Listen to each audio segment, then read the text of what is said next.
There are so many ways I could start off this video. I could start off by saying happy anniversary Be Quiet, who's celebrating their 20th anniversary with a bunch of discounts on their products in August and September. I could point out the new line of Be Quiet FX series products that they're also launching today to celebrate that anniversary. I could talk about this build that we'll be putting together today, featuring a very solid selection of parts, including an Intel 12700K and an AMD Radeon RX 6750 XT. I could point out that this build was originally conceived of to help promote the Extra Life charity live stream that me and my friend Kyle did a couple weeks ago. I could point out that that charity event is still ongoing and that people could still donate to help support Children's Miracle Network hospitals via the link in the description, and that the giveaway for this system is also still ongoing for the next few days as of the posting of this video. For US and Canada subscribers, more giveaways are also linked in the description. I think I can do all of those things, and I think I just did. Welcome to this build video. Excellent! Today's video is brought to you by Kioxia's family of NVMe SSDs, featuring their latest BiCS 3D flash memory. The BG5 now supports PCIe 4.0 and is still available in the incredibly small M.2 2230 form factor, so it's a great fit for gaming PCs, laptops, and compatible handheld gaming devices. And for enterprise or hyperscale data center use, the CD7 and XD6 feature the new EDSFF, or Enterprise and Data Center Standard form factor, for ease of integration, while the CD7 supports PCIe Gen 5 for maximum performance when paired with the latest AMD EPYC or Intel Xeon server hardware. For more on Kioxia SSDs, click the sponsor link in the video description. Alright guys, so this is technically the second PC build that I'm doing here in the new office space, which is still a work in progress, so you know, everything's not perfect, but things are looking better than they did a few weeks ago. Let's talk about the parts for this build though. I have these over on the right, which were already revealed when we did our charity live stream. And then we have some new products from Be Quiet, part of their FX series, over on the left, so I'll cover those as well in just a moment. Our CPU for this build is the Intel Core i7-12700K, and this is part of the Alder Lake lineup that launched last year. These are very solid, capable processors. And you'll note the K on the end means that this one is unlocked for overclocking, so whoever wins this system will eventually be able to overclock if they so desire. And they'll be able to do that because they also have a Z690 motherboard, the Z690 Tough Gaming plus Wi-Fi D4 motherboard from ASUS. Incidentally, if anyone is looking to build an Alder Lake system, this is totally a good motherboard for that. The D4 on the end means it supports DDR4 memory rather than DDR5, and DDR4 memory is going to be quite a bit cheaper than DDR5, at least currently. So that, combined with the excellent build quality and the fact that it should blend in with the aesthetics of this build, is why we went with this motherboard. For our graphics card, we have an AMD Radeon RX 6750 XT featuring the RDNA 2 architecture. This is the Gaming X Trio version of this card, made by MSI with a triple fan cooler. And just a few months back, when AMD launched the 50 series, they have a 6700 XT, and then they launched the 50 series, so there's a 6750 and a 6950, for example. So these versions are going to be just a little bit faster, just a little bit more performance out of them. So that CPU and that graphics card paired together should provide an excellent gaming experience for this mid-range to high-end gaming PC. We also have a couple products from Lexar here. This is the Lexar Hades DDR4 memory kit. So DDR4 32 gig kit, and it's DDR4 3600 speed with two 16 gig DIMMs and some nice tasteful RGB lighting accents going across the top here. And those are compatible with a lot of the different RGB control software that might be available. So we'll have to figure out, once the system gets put together, how we're actually going to control the lighting in it. We also need some storage, so we have a Lexar 1TB NM620 SSD. This is one of the faster NVMe SSDs you can get that's PCI Express Gen 3, up to 3,300 megabytes per second reads, and that's pretty fast. And now let's look at the mystery parts from Be Quiet. These have been embargoed until today, which is why I couldn't share information about them with you. Well, some of them were embargoed. The power supply we're using, the Pure Power 11 FM 750 watt 80 plus gold modular power supply, is not embargoed, so I could have told you that, but that would have been a pretty significant clue as to the make of the case and CPU cooler and stuff, which is why we left it out at first. These were not embargoed either. We have Be Quiet Lightwings fans. These are 120mm PWM versions. These are 140mm PWM versions. These have been out since late last year, and they combine Be Quiet's reputation for having very nice fans that are very quiet and also very effective, with a ring of RGB around the outside, which, you know, everyone likes RGB. The case, however, is new, or pretty much new. It's a Pure Base 500 FX, and the Pure Base 500 has been available previous to now. The FX series is going to include some additional RGB components, and it will also pair up very nicely with the entire line of FX products, which also now includes the Pure Rock 2 FX air cooler. now available in black, again with RGB elements on there. We're not going to be using this today, but I did want to point out to you guys that it does exist. And as mentioned before, Be Quiet has a promotion going on right now to help celebrate their 20th anniversary. So they're discounting their products by between 10 and 30 US dollars, or between 10 and 30 euro, depending on where you're buying them. So I believe cases can be up to 30 bucks off. The coolers are going to be something like 10 to 13 dollars or euros off. And that promotion should continue through August and September until September 30th. We're actually going to be using this cooler today, the Pure Loop 2 FX, a 240mm all-in-one liquid cooler. And again, Be Quiet has already had the Pure Loop out on the market, but the FX series is now celebrating and embracing the RGB additions that we all love so much to put in our gaming PCs. And in terms of a product family, that goes along very nicely with the Light Wings fans that they have already been selling for quite some time now. So there's a quick introduction to the parts we're building with today, so let's get building.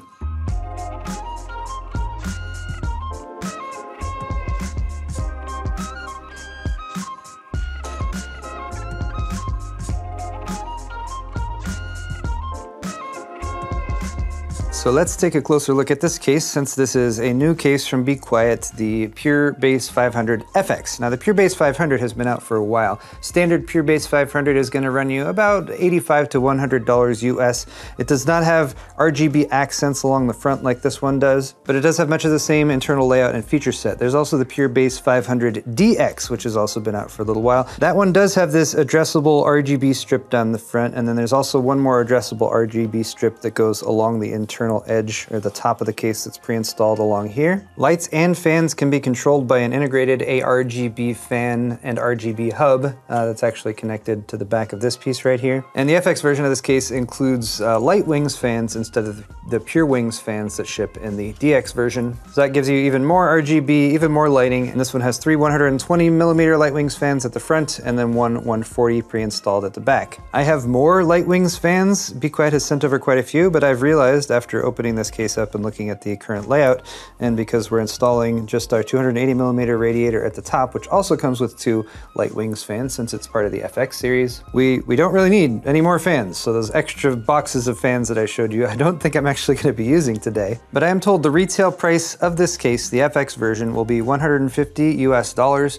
Although again, to celebrate the launch and the 20th anniversary of Be Quiet, you should be able to find some pretty good discounts on this case for the next month or two until the end of September, as well as, of course, other Be Quiet products. Now, in terms of radiator support, you actually can fit a 360mm radiator here at the front, or a 240 or a 280 there at the top. It has a little wraparound bar here that's part of the metal of the case, so that's where you would feed cables coming from back behind the motherboard tray to keep things tidy. A couple 2.5-inch drive mounts right here if you want to show off some of your fancy SATA drives, and just a few quality of life, ease of use features, like all of the motherboard standoffs are pre-mounted. You've got one with a post there in the middle to hold your motherboard in place while you mount the screws for the rest of them. Here's your mounts for your PCIe expansion slots, and you got a bracket you can remove there for more ease of installing that. And then there is a removable bracket back here for installing your power supply, as well as a magnetic dust filter along the top. I/O including mic and headphone jack, a power button, USB 3.0 and a USB 3.1 Type-C port. And for side panels, we have tempered glass for the main chamber, and I've left the plastic on that so we can peel it towards the end. Opposite side has some sound dampening material in it. There is that pre-installed addressable RGB and PWM fan hub. Accessories and a couple 3.5-inch drive cages down here at the bottom. That is removable via these thumb screws. And there's a look at the cable management area with plenty of tie-down points for cable management. Another 2.5-inch mount here at the back. There are two of these technically, but the RGB controller and fan hub is taking up one of them. And that's a quick once-over of the Be Quiet Pure Base 500 FX case. Let's install some hardware into it.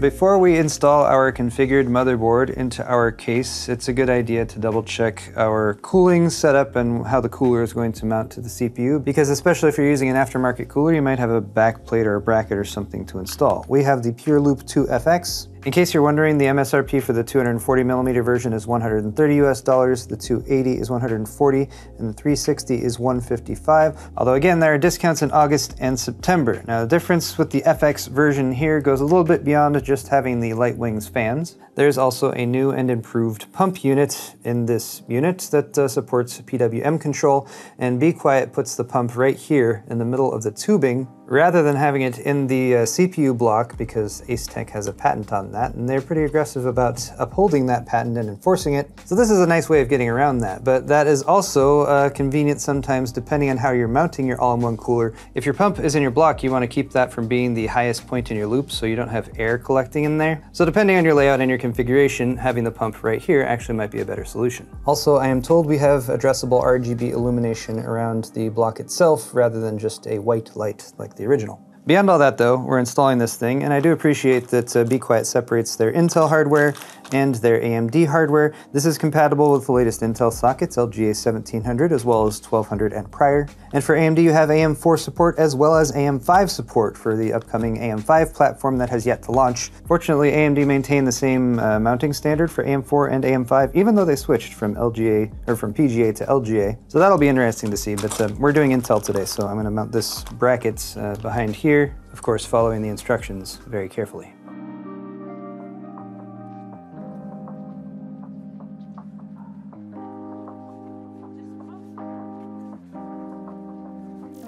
Now we got some brackets to mount on top. These are also labeled Intel LGA 17XX or 18XX. Be Quiet, you know something that I don't? Is there an LGA 18 something socket coming out soon? You heard it here first.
Alright guys, the build is not complete. We still need to install our graphics card, which is right over here, but I have installed many things and plugged in lots of different cables. Wanted to share a few notes on this build as it progresses before I forget things, such as we do have enough clearance for our slightly taller RGB memory here. However, our all-in-one cooler is right up against it, which means if I ever needed to, say, remove a stick of memory, or if we wanted to add more memory, since there are 2 more slots here, if you wanted to expand the memory in the future, you would need to at least pop off this fan, which isn't the end of the world. Actually not too difficult to do from inside here, or alternatively, you could do what I had to do and remove these top 8 screws, so you just drop down that top radiator a little bit, and that allows you better access to the memory, as well as all the plugs along the top of the case here. I accidentally did the AIO first, and then realized, oh no, for the supplemental CPU power, which is up in this corner, you really want to get those plugs plugged in before you install the AIO in this particular case. That said, not too much trouble with our connectors down here at the bottom. We do have a little bit of color here in our HD audio cable, but there's not too much to be done about that. Because the AIO pump is up here and not in the block, this motherboard's conveniently placed AIO fan header for the pump, which is down here,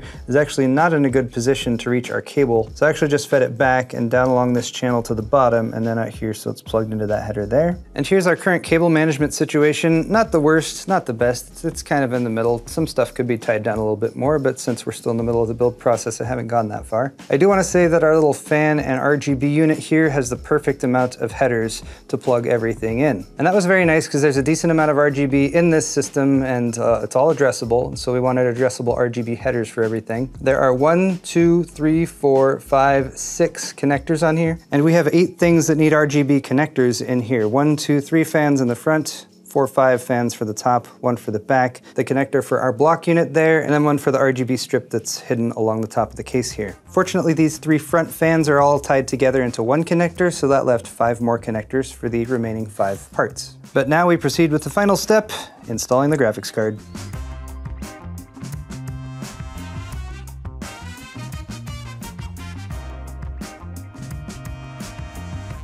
Graphics card is now installed as well, and I did my best to tie these cables up down here at the bottom. I think everything's looking pretty nice so far, so let's go ahead and give this an initial first boot, which you should always do before you put the side panels back on.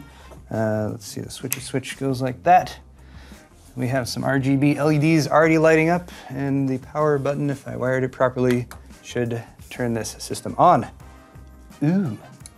Note that because everything is wired up to the same ARGB controller, we're getting some synchronization between the RGB elements right from the get-go, and it looks like Be Quiet, not unsurprisingly, has set their RGB controller to default to orange, because that's kind of their accent color that they often put on lots of their things. But I'm happy that everything is lit up, and once we get Windows installed and everything, we can also sync up the RGB on stuff like the memory as well as the graphics card. So whatever is connected to that RGB hub, you can control with a button on the front of the case, and that will cycle through some static colors, a few effects, and then you can also get to an RGB rainbow vomit option as well. So lots of flexibility there. And I will say, having assembled this system, I really like it. It's not terribly huge in terms of the case size. It's very quiet right out of the gate without any tweaking or tuning or anything like that.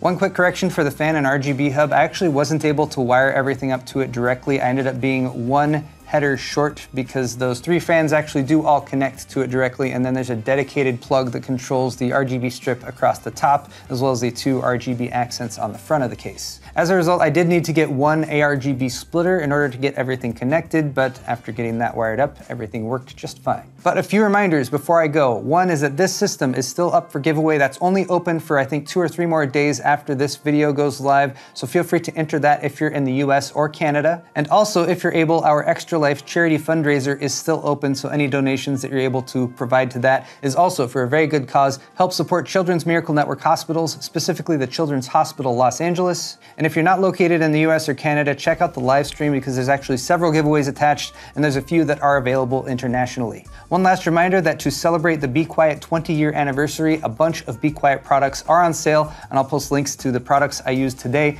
down in the video's description. If you're interested, check those out. You can also check out my store down there at paulshardware.net, where you can buy shirts, mugs, pint glasses, and all manner of high-quality merchandise to help support the channel. Don't forget to hit the subscribe button on your way out before you go, and if you like this video, hit that like button too. Thanks again for watching, guys, and we'll see you in the next video.